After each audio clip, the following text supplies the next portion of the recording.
공개 박근혜와 최순실 녹취 속에 나타난 비밀 세 번째 키워드로 한번 가보도록 하겠습니다.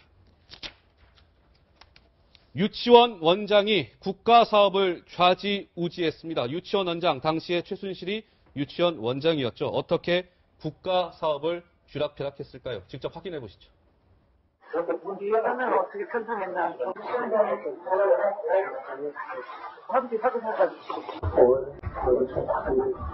예산이 참 애매해요. 이 사람들이 그 옥체장 뭐야? 그거 100억, 200억, 뭐 300억 있잖아. 국가 예산 편성하는 금이.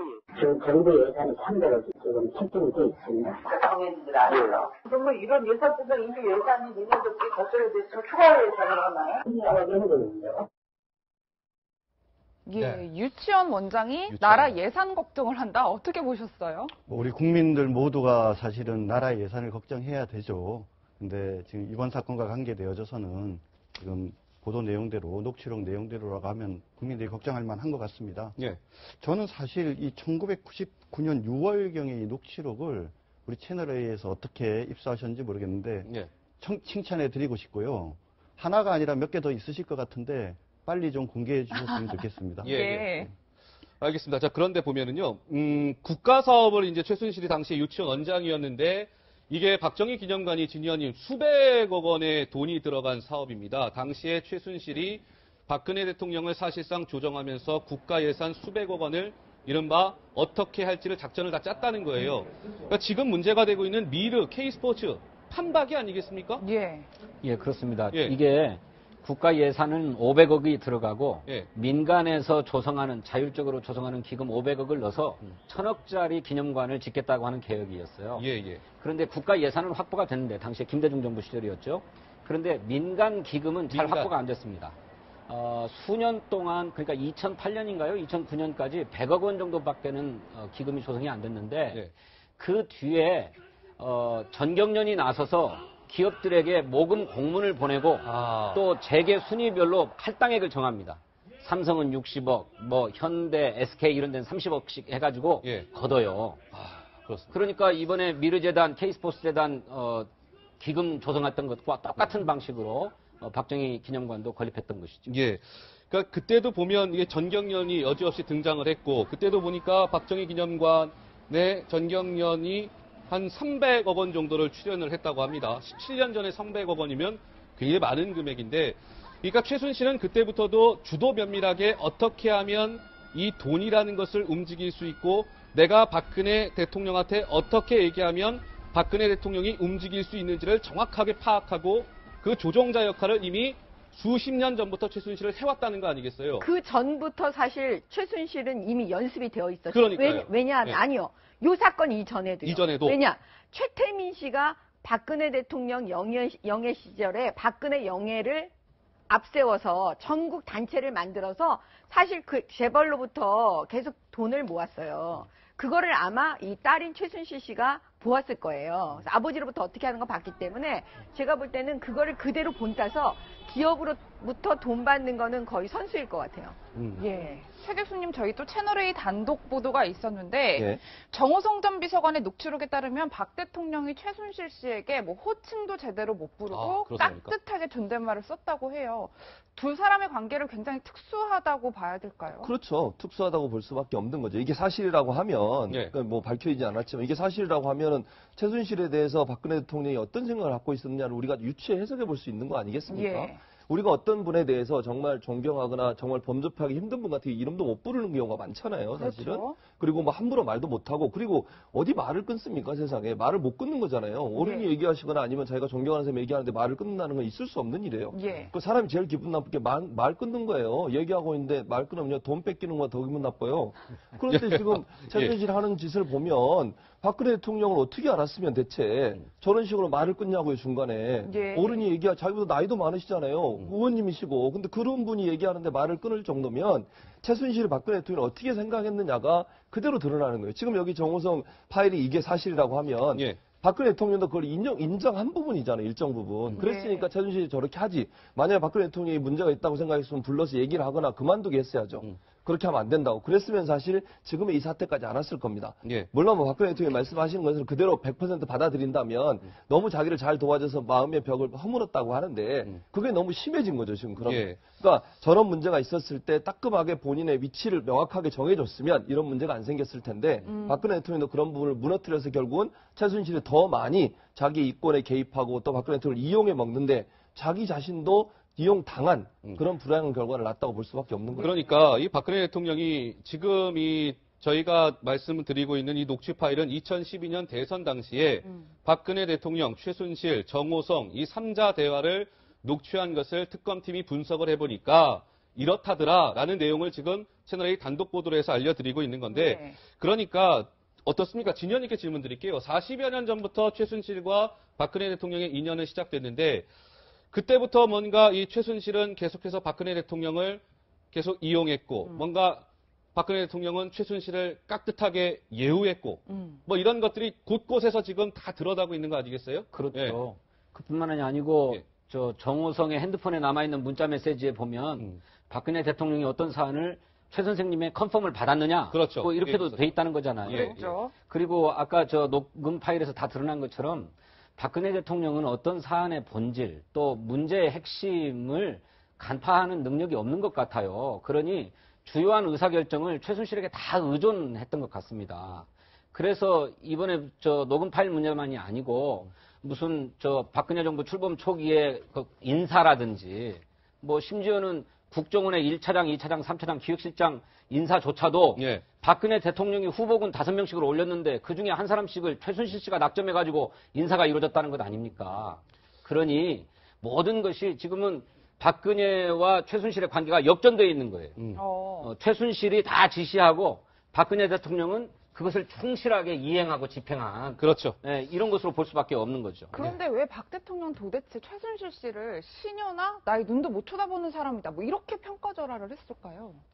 그 지금 가장 핵심적인 것이 최순실이 국정에 개입해서 국정을 농단했다. 예. 그리고 박근혜 대통령이 이것은 대의민주주의의 원칙 이런 것들 송두리째 무너뜨린 것이다. 이런 것을 벗어나려고 그래서 최순실의 개인적인 일탈이고 자기는 전혀 몰랐던 것으로 만들기 위해서 그런 얘기를 하는 거죠. 예. 그러니까 최순실이 한 일이지 나와는 무관한 일이다. 선긋기를 하기 위해서 그렇게 얘기했는데 네. 그게 아니라는 게 지금 다 드러나고 있는 거 아니겠습니까? 그렇습니다. 자, 그런데 보면은요. 참 어떻게 이럴 수가 있을까요? 지금 정 의원님께 질문 드릴게요. 박근혜 대통령이요. 시점이 2013년입니다. 2013년 9월 박근혜 대통령 취임 이후죠. 갑자기 박근혜 대통령이 당시 서승환 국토부 장관한테 밤늦게 대통령이 국토부 장관 서승환한테 전화를 합니다.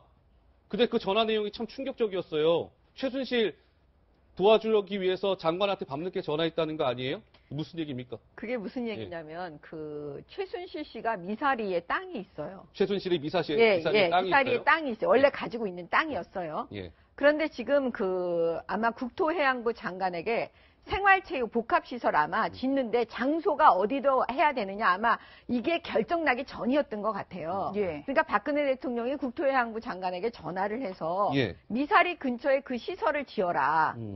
그러면 어떻겠냐 이렇게 얘기를 했다는 거예요. 그러면 어떻게 되겠어요? 땅값이. 당연히 올라가겠죠. 뛰지 않겠습니까? 그리고 나서 아마도 최순실 씨는 그 땅을 판 걸로 지금 나와 있어요. 그러면 시세 차익을 얻었겠죠. 그랬겠죠. 이것도 굉장히 충격적인 얘기인데 지금 한밤에 대통령이 장관한테 전화해서 그 어느 땅 얘기를 했다는 거, 어느 지역을 해라. 이게 정말 이례적인 거잖아요. 아마 그 국토해양부 장관도 되게 놀랐을 거예요. 그렇죠. 아마 처음에는 그 국토해양부 장관이 예. 얘기를 안 했어요. 이걸. 최근에 와서야 아마 이걸 털어놓은 것 같아요. 그 이유는 모르겠지만. 예. 아까 제가 말씀드렸지만 우리가 수사를 하다 보면요. 어느 시점부터는 이 힘이 기울어요. 이제 힘센 사람들의 힘이 빠지면 어떻게 되냐면 주변 사람들이 다 얘기를 하게 돼 있어요. 예. 예. 이것도 하나의 그런 현상인데 제가 요 지점에서는 우리 국민들도 저랑 같이 어저께 이 녹음 파일 듣고 되게 충격적이었을 것 같아요. 많이 놀랐을 겁니다. 예, 제가 예. 한 말씀을 드리면 뭐냐면 여태까지 박근혜 대통령이 대면 보고를 안 받는다고 굉장히 말이 많았었잖아요. 그랬죠. 예. 예, 대면 보고. 그 대면 보고를 받지 않는 이유가 사실 어제 나온 것 같아요. 어떤 거죠? 보세요. 장관하고 대면 보고를 한다는 건 장관이 보고를 하잖아요. 그럼 이렇게 해서 그러면 장관 얘기는 이렇게 하니까 그러면 그렇게 하십시오. 예를 들면 미사리를 장관이 얘기해야 되는 거잖아요. 그걸 대통령이 어떻게 일일이 다 알겠어요. 예. 그 생활체육 복합시설 어디에 그걸 정하는 게 좋은지를 어떻게 대통령이 다 알겠습니까? 그럼 정하면 그거를 갖다가 대통령이 그러면 이게 좋은 것 같고 그럼 이걸 다시 한번 검토해 보세요. 이렇게 얘기를 해야 되잖아요. 예. 그러니까 그런 대면 보고는 받을 수가 없는 거예요. 왜냐? 일단 만약에 어느 A 지역으로 정했다고 할지라도 예. 나중에 최순실 씨가 대통령한테 그거 아닙니다. 뭐 미사리로 가야 됩니다. 그러면 다시 전화해서 미사리를 얘기를 해야 되잖아요. 그렇죠. 번복을 해야 되잖아요. 그래서 아마도 대면 보고 같은 걸 안 받으신 것 같아요. 예, 그런데 정 변호사님 만약에 이 보도가 사실이어서 네. 박근혜 대통령이 뭐 최순실 씨의 개인 이익을 위해 미사리 개발을 지시했다면 법적으로도 문제가 되는 거 아닌가요? 문제의 소지가 있습니다.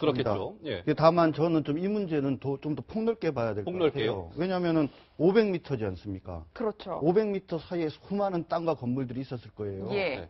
500m가 지금 팔아가지고 한 17억 5천만 원 시세 차익을 얻었다면 7년 만에 17억 5천만 원 시세 그 차익을 안에 얻었다고 있었던 그러죠. 부동산이나 네. 건물을 가졌던 사람들은 300m, 200m는 더 많이 돈 벌었을 거 아닙니까? 예. 그러니까는 그 안에 사람들 중에도 혹시 문제되는 사람들이 있는지도 살펴봐야 될 것 같고 어. 그 다음에 지금 최순실이가 혹시 이 정보 듣고 나서 주변 사람한테 땅 사라고 얘기했을 수도 있지 않습니까? 예. 그래, 그런 그렇죠. 사람이 네. 있는지도 따져봐야 될 것 같고 저는 더 문제는 뭐냐면 2015년 7월경에 이 건물을 매도를 했어요. 그랬죠. 그랬는데 생활체육 복합시설이 원래 계획에 대해서 진행이 되다가 취소가 됐거든요. 예. 예.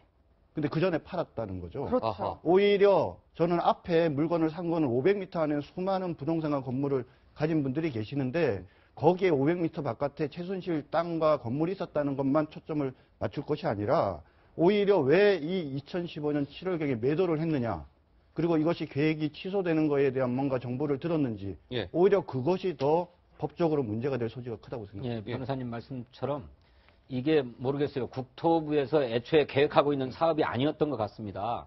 박근혜 대통령이 한밤중에 전화를 걸어가지고 평창 동계올림픽도 열리고 하면 평창 동계올림픽을 어떻게 준비할 것인지 잘 치를 것인지 이렇게 얘기해야 되는데 그게 아니고 서울 근교에 복합 생활체육시설 하나 만드는 게 좋겠다. 그랬죠. 그러면서 그 입지를 미사리가 어떨까요? 이렇게 얘기했단 말이에요. 예. 그러니까 그냥 사업 하나를 만들어 끼워 넣은 겁니다.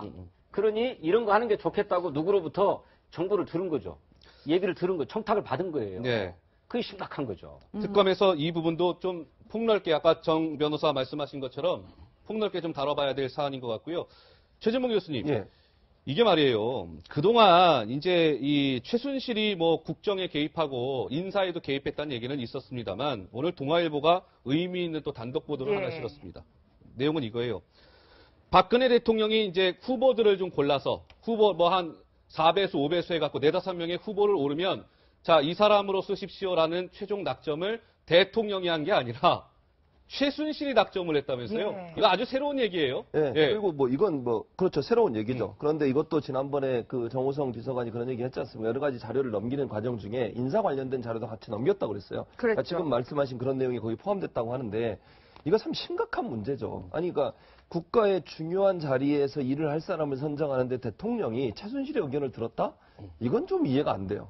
뭐 이것뿐만 아니라 다른 것도 이해가 안 되는 게 많지만 그러니까 최순실이 어느 정도까지 국정에 개입했느냐가 명확하게 드러나는 것이고요. 이게 또 뭐가 문제가 되냐면 자기가 누군가를 지명해서 그 사람이 어느 자리에 가면 그 사람을 이용해서 또 뭔가 해먹잖아요. 예. 김종이 대표적인 예예요. 김종덕, 김종 이런 사람들, 차은택 중요한 국가 위치에 앉혀놓고 그들을 통해서 자기가 이권을 챙기는 일들이 계속 반복되고 있거든요. 그러니까 국가 전체를 국가 예산이나 국가 전체를 자기의 어떤 이권 개입의 어떤 하나의 장으로 보는 거죠, 최순실이는. 예. 그리고 대통령을 이용해서 자기가 원하는 사람을 중요한 자리에 앉히고 그 자리에 앉은 사람을 통해서 자기가 이권을 챙기는 이런 아주 질 나쁜 형태의 범죄 행위를 보여주고 있는데 문제는 박근혜 대통령이 왜 이런 부분들을 그냥 계속 받아두느냐는 거예요. 그러니까요. 40년 넘는 동안 관계를 맺으면서 어느 정도까지 개인적으로 뭐 좀 도와주고 이런 부분은 이해를 우리가 할 수 있을 것 같아요. 그런데 국가의 중요한 정책까지도 최순실이 개입할 수 있도록 여지를 남겨두고 또 본인이 그걸 받아준 이런 행태는요, 참 국민들 입장에서 답답하기도 하고 왜 저렇게밖에 하실 수 없었을까 하는 궁금증이 더 심해져요. 그 관계라고 하는 게 물론 녹취록에서 나왔습니다만 우리가 여러 가지 추리해 볼 수 있지만 네. 그렇게까지 관계가 되는데 뭔가 있었을 텐데 그건 사실 속 시원하게 우리가 알지 못하는 상황이에요. 네. 그것도 밝혀져야 한다고 생각합니다. 있을 수 없는 일이죠. 그러니까 이게요. 시청자 여러분들 이해를 돕기 위해서 조금 더 구체적으로 말씀을 드려야 될 것 같은데 대통령이 직접 이 낙점을 했다라고 말씀을 드렸는데 구체적인 사례가 있어요. 박근혜 정부 출범 직후 2013년 4월에 발행된 국가정보원의 차장이 3명이잖아요. 1차장, 2차장, 3차장, 그리고 기조실장. 이 인사에 대한 후보를 대통령이 올리면 최순실이 국정원의 그 요직 핵심 인사들을 실제로 지금 낙점을 했다는 거 아니겠습니까? 예. 그렇죠? 예. 이게 국정원뿐만이겠냐고요. 아니 그러니까 보통의 경우에는 네. 우리가 그냥 최순실을 그래 비선에서 도와주는 보좌관이었다라고 이제 가정을 한다면 얼마나 속상하면 이런 얘기를 하겠어요. 그러면 사실 후보자를 최순실이 올리면 낙점은 보통의 경우에는 대통령이 하잖아요. 당연하죠. 여태까지 대통령 측근 비리가 다 문제됐던 게 뭐냐면 대통령의 아들, 딸들이든가 대통령의 주변 인물들이 이 사람 좀 써주십시오. 추천을 한단 말이에요. 그 추천을 받고 해줘도 지금 문제인 거잖아요. 근데 이거는 완전히 지금 생각을 바꿔놓는 거예요. 우리의 생각을. 네. 박근혜 대통령이 후보자를 최순실한테 갖다 주면 그 후보자 중에 한 명을 최순실이 낙점을 하는 예. 이런 꼴이 돼버리니까 그래서 아마도 상상을 못했던 것 같아요. 이게 예. 우리의 상상력을 좀 뛰어넘는 부분이라 예. 지금까지 왜 최순실에 대해서 몰랐냐 이랬을 때 그래서 몰랐을 수도 있다라는 생각이 지금 들 정도예요. 사실은. 네, 정말 경악스러운 게요. 정우성 비서관의 진술이 그렇다는 것 아닙니까? 그렇죠. 박근혜 대통령이 국정원 차장들 후보자 명단을 5사람씩 불러줬어요. 어허, 예. 그러니까 정우성이 이거를 받아 적어가지고 보기 좋게 저 자료를 작성합니다. 그 후보별로 주요 양력을 넣어가지고. 그래가지고 A4 용지 한 장으로 만들어서 최순실에게 넘겼는데 최순실이 그중에 1차장은 누구, 2차장은 누구, 3차장은 누구 해가지고 그걸 다시 대통령한테 보고했더니 그대로 인사가 됐다는 거잖아요. 예. 이게 어떻게 이런 일이 있습니까? 이게 대통령이 사실은 최순실이라는 얘기가 거죠. 되는 거잖아요. 예. 예. 대한민국의 대통령은 최순실이었다라는 얘기가 그냥 나오는 게 아닌 것 같고요. 예. 자, 그런데 저 보면은요, 저 최진봉 교수님, 예. 최순실 일가 재산 얘기를 좀 해야 될 것 같아요, 네. 이제는. 좀 전에 이 미사리 땅 관련해서도 최순실은 박근혜 대통령이 직접 장관한테 전화해서 땅 사가지고 7년 만에 그냥 앉은 자리에서 18억 정도 시세 차익 얻은 거 아니겠습니까? 네. 이렇게 해서 돈을 모은 최순실이요, 지금 들리는 얘기로는 최순실 일가의 재산이, 이거 정확하게 확인된 건 아닙니다만, 한 10조 원 정도 된다는 얘기도 있어요. 10조 원? 상상을 초월합니다. 그러니까 예. 그 중복 계산됐는지 어땠는지 모르겠는데 10조 원이라고 해서 저도 놀라고 그게 예. 사실일까 저도 사실 지금도 의문이에요. 10조라고 하면요 우리나라 대기업 순위에 들어가야 돼요. 이건희 회장 다음이에요. 네, 다음이에요. 예, 자산가 2위입니다. 네, 네. 그러니까 그 정도의 재산을 가질까는 좀 저도 아직 의문인데 어쨌든 8천원에서 10조라는 말들이 지금 나오고 있는데 그 말은 결국은 최순실이 우리가 알지 못하는 가운데 엄청난 돈을 가지고 있을 가능성은 충분히 있다고 보고요. 예. 나중에 우리가 뒤에 가서 토크를 하시겠지만 그 독일에 있는 미장원 원장한테 자기를 소개할 때도 그랬잖아요. 자기는 뭐 재계 24위 서열의 회장이다. 그 정도로 얘기할 정도면 자기가 돈이 많다고 하는 걸 증명해 보이는 거는 그걸 뭐 즐겨 했을 것 같기도 하고요. 또 그게 사실일 가능성이 있다고 봐요. 물론 10조까지는 아닐 수 있겠지만. 근데 문제는 뭐냐면 이 돈이 결국은 과연 다 최순실 돈이겠느냐 하는 부분도 우리가 고민해 봐야 될 그럼 누구 부분이에요. 돌릴 가능성이 있는 겁니까? 그러니까 저는 많은 의혹이 있는 것 중에 하나가 뭐냐면 최순실이 박정희 대통령 입장에서 박근혜 대통령의 재산 관리를 하는 거 아니냐 하는 의문도 지금 있단 말이에요. 그건 네. 확인이 안 됐으니까 우리가 확정적으로 그렇다고 말은 못 하겠지만 혹시나 최태민, 최순실로 이어지는 이 2대에 걸쳐서 이어지는 박정희, 박근혜 대통령의 재산 관리인의 역할이 사실이라고 하면 예. 그중에 일부는 박근혜 대통령이 맡겨놓은 재산일 수도 있는 거 아니겠습니까? 지난번 이거 최태민이 부고 났을 때 중앙일보에 무슨 기사에 예. 그런 기사가 났어요. 최태민을 재산 관리인, 근혜양의 재산 관리인 이런 식으로 표현한 부고 기사도 있었어요. 어제 예. 보도에 나왔거든요. 그걸 보면 일정 부분 재산을 관리하는 역할을 했을 가능성은 충분히 우리가 의심해 볼 수 있다. 확인이 안 됐으니까 제가 그렇다 아니라고 말은 못 하겠고요. 그렇다고 하면 뇌물죄도 이게 다른 측면에서 볼 필요가 있어요. 그러면 최순실이 받은 게 박근혜 대통령의 재산 관리인으로서 받았다고 하면 박근혜 대통령이 직접 받은 게 되는 거잖아요. 그렇죠. 제3자 뇌물죄가 예, 아니고. 예, 예. 그래서 이런 부분도 특검에서 잘 관리를 해보셔야 돼요. 최태민, 최순실로 이어지는 2대가 혹시나 박정희, 박근혜 대통령의 재산 관리인의 역할을 하고 있는 건 아닌지. 예. 그렇다고 하면 박근혜 대통령이 민원을 해결해주고 최순실한테 돈이 들어간 게 결국은 박근혜 대통령이 직접 뇌물을 받는 아하. 그런 형태까지도 될 수 있기 때문에 예. 특검이 이 부분을 좀 주의 깊게 봐야 될 것으로 생각이 됩니다. 네. 예. 예, 최태민의 의붓아들이라고 하는 조순재 씨. 예, 조순재 네. 씨도 그런 얘기를 한 적이 있죠. 11.6으로 박정희 대통령이 서거한 뒤에 뭉칫돈이 최태민 아버지한테 들어왔다. 그랬죠. 라고 얘기하고 있어요. 예. 지금 알려진 것은 당시에 저 합동수사본부장이었습니까? 전두환 합수부장이 청와대 집무실 금고에서 9억 원을 발견해가지고 이것을 박근혜 대통령한테 당시 영예였죠. 주니까 3억 원은 수사비용 등으로 쓰라고 내놓고 6억 원을 가져갔다는 것으로 알려져 있는데 이것은 청와대 집무실에 있는 돈이고 별도로 관리하고 있던 자금이 있었을 것이다. 는 게 우리 세간의 추정입니다. 예, 예. 그리고 이 뭉칫돈이 최태민한테 넘어갔던 게 아닌가. 그리고 그 돈이 최태민, 최순실의 이 일가에 의해서 계속 관리되어 오면서 무슨 스위스 비밀 계좌에도 가고 무슨 조셉 회피처에도 가고 뭐 이랬던 게 아니냐라고 하는 합리적인 의혹들이 막 제기되고 있어요. 예. 그래서 말씀하신 것처럼 특검이 이 부분에 대해서 수사해야 된다. 그렇게 되면 제3자 뇌물죄가 아니라 아예 뇌물죄로 걸릴 수 있는 거죠. 예. 제가 꼭 여기 문제제기 하나 하고 싶은 게 뭐냐면, 뭐 진성준 전 의원님이나 여기 계신 모든 분들 그리고 시청자들께서도 특검이 수사를 제대로 하기 원하시는 거 아니에요? 그렇죠. 사실은 예. 특검이 지금 뇌물죄와 관계된 부분에 관한 수사를 하는데도 70일에 제대로 수사하기가 어려워요. 지금 뭐냐면 8천억이다라는 것은 객관적으로 숫자가 나온 게 있지만 10조는 사실은 의혹적인 어떤 문제 확인된 건 제기인데 아니죠. 예. 자꾸 이런 것을 지금 뭐 재산관리 문제나 이런 걸로 전부 다 이렇게 엮어가지고 계속 특검에 공을 던지면요.